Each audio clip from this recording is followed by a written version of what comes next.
एकतर्फी प्रेमातून चुलत मामे बहिणीचा खून केल्याप्रकरणी तरुणास प्रमुख जिल्हा व सत्र न्यायाधीश मनोज शर्मा यांनी आजीवन जन्मठेपेची शिक्षा ठोठावली.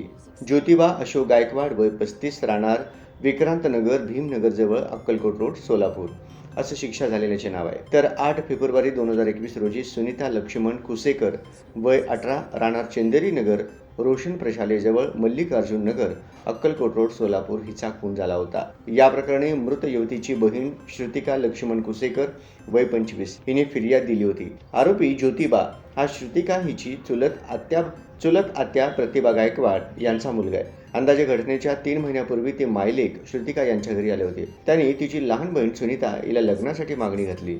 तेव्हा ती शिक्षण घेत असल्याने आणि अद्याप अज्ञान असल्याने लग्नास नकार दिला होता. सुनीता व ज्योतिबा यांचे मोबाईलवर चॅटिंग सुरू होते. कनिष्ठ महाविद्यालयात शिकणारी सुनीता नेहमी अकाउंटन्सी शिकवणीसाठी मैत्रीण निकिता बिनगुंडीसह दुपारी 3:30 वाजता कन्ना चौकातील लक्ष क्लासेसला जायची. सायंकाळी 5-6च्या सुमारास दोघी घरी परतायच्या. नेहमीप्रमाणे 8 फेब्रुवारी रोजी क्लासला गेलेली सुनीता रात्री उशिरापर्यंत घरी परतली नाही. त्यामुळे तिच्या कुटुंबियांनी तिची मैत्रीण निकिता हिच्याकडे चौकशी केली. सायंकाळी 5च्या सुमारास घरी परतताना अक्कलकोट नाका येथून ज्योतिबा यांनी तिला दुचाकीवर घरी नेल्याचे तिने सांगितले. सुनीताला मोबाईलवर संपर्क केला असता ती कॉल न घेतल्याने त्यांनी ज्योतिबा याला संपर्क साधला. सुनीता बेशुद्ध असून तिला उपचारासाठी मार्कंडे रुग्णालयात दाखल केल्याचे सांगितले. कांचन व श्रुतिका या मायलेक मार्कंडे रुग्णालयात पोहोचल्यावर ज्योतिबा याने पैसे घेऊन येण्याच्या बहाण्याने तिथून पलायन केले. सुनीता हिला मृतावस्थेत रुग्णालयात दाखल केले होते.